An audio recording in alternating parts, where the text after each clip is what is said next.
collègues, après plus de 18 mois de concertation, je suis heureuse aujourd'hui de présenter cette délibération Montagne 2040 qui a pour objet, pour la région et pour l'ensemble de ces délégations, de tracer un cap, une ligne d'horizon qui devra nous servir de rappel pour le quotidien.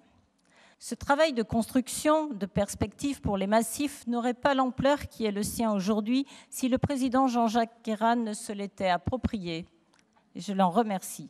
Ce travail, vous le savez, nous l'avons construit à partir de l'interpellation des jeunes. Près de 300 jeunes ont été actifs à diverses étapes.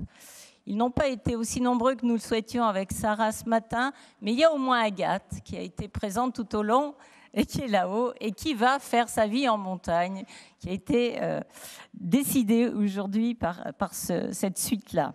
Ces jeunes ont été associés par notre collègue Sarah Boukala dans un processus de démocratie participative qui a produit une matière riche, dense, vivifiante, une matière qui, dans sa spontanéité, traduit la diversité d'approches que l'on peut avoir sur la montagne avec toutes les questions, les controverses qui se posent aujourd'hui. Ce qu'il faut retenir de leur contribution, c'est que tous ces jeunes sont déjà dans le monde d'après, ce 21e siècle où nous, les plus âgés, avons tant de mal à entrer. Ils ont intégré les changements de paradigme en cours. Ils savent que leur monde est une planète finie, aux ressources finies, qu'ils sont dans le siècle du changement climatique, dont on ne connaît pas encore les impacts, mais dont on sait qu'ils interviendront et qu'ils exigent de la lucidité. Ce monde-là ne leur fait pas peur, c'est le leur. Ils veulent y prendre leur place, inventer leur cadre de vie, le rythme de leur travail. Souvent, à la compétition, ils préfèrent parler de qualité de vie, de projets partagés. Je veux saluer les experts qui se sont mobilisés autour des jeunes, certains sont dans la salle, et jusqu'à Domaine Skiable de France, représenté tout au long du processus par Jean-Charles Simian, que l'on ne présente plus dans le monde touristique de la montagne, mais aussi des réseaux comme IPAMAC, qui représente les parcs du Massif central. Saluer l'accompagnement de Martin Vanier, géographe prospectiviste, qui a conduit 9 ateliers sur les territoires en lien avec des élus et en s'associant la compétence de partenaires tels l'Institut de la montagne ou les agences d'urbanisme. Des contributions sont arrivées aussi de diverses instances autour des questions liées à l'agriculture, la forêt, l'énergie, le tourisme, l'économie, les entreprises, les salariés, etc. Saluer enfin l'exercice de prospective conduit par le Césaire, par Jean-Pierre Clavran. Les scénarios qui ont été proposés, s'ils ne sont pas des prévisions, portent en eux les germes de tendances qui sont déjà existantes. Ces scénarios ont permis de poser les controverses et nous ont aidé à identifier ce que nous voulions et ce que nous ne voulions pas. Je remercie bien sûr Madame Descloseaux des conclusions de son rapport qui disent à quel point ce travail est resté ouvert à tous tout au long des mois où il s'est déroulé. Après le temps de la concertation vient aujourd'hui le temps de l'action. Au fond, la délibération que j'ai le plaisir de vous présenter est une des manières d'illustrer ce que peut être pour la région le rôle de chef de file de l'aménagement du territoire tel que le législateur lui confie aujourd'hui. Nous sommes près de 30 ans après la loi Montagne qui, en 1985, avait reconnu que la montagne, par ses spécificités, exigeait des adaptations, des prescriptions particulières, une attention enfin et une ouverture à l'expérimentation. Engagées dans l'animation des politiques publiques de massifs, justement mises en place par la loi Montagne, les régions ont montré depuis toute leur pertinence sur la question. La réflexion conduite à l'interpellation des jeunes et cette délibération sont là pour, dans la ligne de la stratégie régionale pour la montagne votée en 2006 et alors portée par Sylvie Gillette-Torret, tracer cette voie sur laquelle nous voulons ouvrir, avec les territoires, des chemins nouveaux. La délibération propose donc une vision, des perspectives autour des enjeux essentiels qui se posent à nous et que l'on trouve dans l'annexe « Vision et perspectives ». Je ne vous les rappellerai pas tous, j'en donnerai quelques mots-clés. garantir le foncier, favoriser l'installation des jeunes, valoriser les services rendus par la montagne, eau, air, biodiversité, parler de solidarité, ville-montagne justement, parler de formation, d'accompagnement des entreprises, d'accompagnement des hommes, de production et de transformation locale, de dialogue social, de haut débit, d'intermodalité, de câbles, d'économie de proximité, de logement, de services à la population, organiser des débats citoyens, parler d'indices de santé sociale et organiser des gouvernances élargies. Il y a le long terme, il y a le court terme et le moyen terme. Je veux saluer mes collègues qui, dans la seconde annexe, ont tracé, chacun pour leur délégation, les pistes qui s'ouvrent pour valoriser, dans leurs politiques à venir, les spécificités de nos massifs et leurs atouts.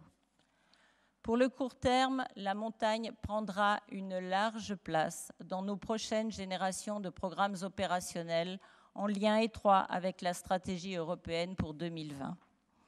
Dans le programme régional, en complicité avec Bernard Soulages, le cap donné par Montagne 2040 est une ligne force et jusque dans la spécialisation intelligente montagne, comme bien sûr dans les programmes plurirégionaux sur les Alpes, sur le Massif central et sur le Jura, ou dans les programmes transfrontaliers.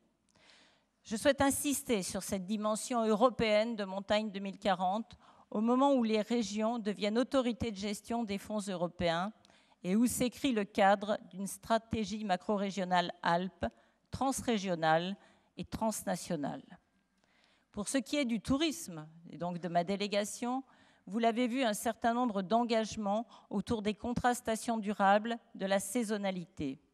Je veux saluer amicalement notre collègue Christiane Puteaux, qui a été très présente pour accompagner le travail autour des emplois saisonniers. Marie-Odile Novelli, qui engage sa délégation sur une nouvelle génération d'aide au logement des saisonniers. Sarah Boukala et Sylvie Gillette-Torret, qui ouvrent leur dispositif, l'une pour les bons plans montagne sur la carte EMRA, l'autre pour un dispositif transversal montagne dans les projets Eureka de nos lycées. Et remercier très sincèrement la direction tourisme, parc et montagne, Philippe Denain, François Boissac, ainsi que Caroline Barnet, ma chargée de mission, comme le cabinet de Jean-Jacques Kéran, pour leur travail constant et attentif tout le long de cette démarche et de l'élaboration de cette délibération. Pour les jeunes, et puisque nous ne voulions pas les utiliser, mais faire des choses pour eux, leur dire notre volonté de faciliter pour eux la découverte de la montagne et des métiers qu'on peut y exercer, en mettant peu à peu en place des passerelles entre nos centres de formation et les entreprises, notamment via le cluster montagne. Mes chers collègues, cette délibération est une première marche. Le débat se poursuivra en lien avec les acteurs des territoires par la mise en place d'une conférence régionale de la montagne qui réunira périodiquement des acteurs des massifs autour de thèmes importants, l'énergie, l'agriculture, le tourisme, etc., la désindustrialisation des vallées et ce qu'on peut faire, et la labellisation d'actions exemplaires à partager et à diffuser. Voilà, mes chers collègues, loin d'une vision de l'aménagement du territoire qui voudrait qu'il n'y ait d'énergie et d'innovation que dans les métropoles, Rhône-Alpes l'affirme, sa montagne, ses massifs, si différents les uns des autres, sont une richesse et une opportunité pour les générations futures. Cette montagne, chère au cœur de 6,5 millions de Rhône-Alpins, notre région veut en valoriser les atouts, les développer sans les exploiter. Et enfin, parce qu'elle est la seule région d'Europe à avoir 3 massifs sur son territoire, Rhône-Alpes veut porter, dans toutes les instances nationales et européennes, une parole forte et renouvelée sur la montagne. Cette délibération, qui est soumise à votre vote ce matin, est aussi un outil de partage qui pose un cap clair pour tous ceux qui, dans nos contrats territoriaux, voudront faire un bout de chemin avec nous. Pour terminer, je pourrais vous la faire torride et parler de la sensualité d'une paroi l'été, touchée par le soleil couchant.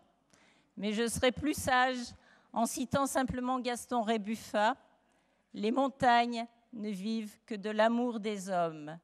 Là où les habitations, puis les arbres, puis l'herbe s'épuisent, naît le royaume stérile, sauvage, minéral. Cependant, dans sa pauvreté extrême, dans sa nudité totale, il dispense une richesse qui n'a pas de prix, le bonheur que l'on découvre dans les yeux de ceux qui le fréquentent. Je vous remercie. Merci, Madame Comet.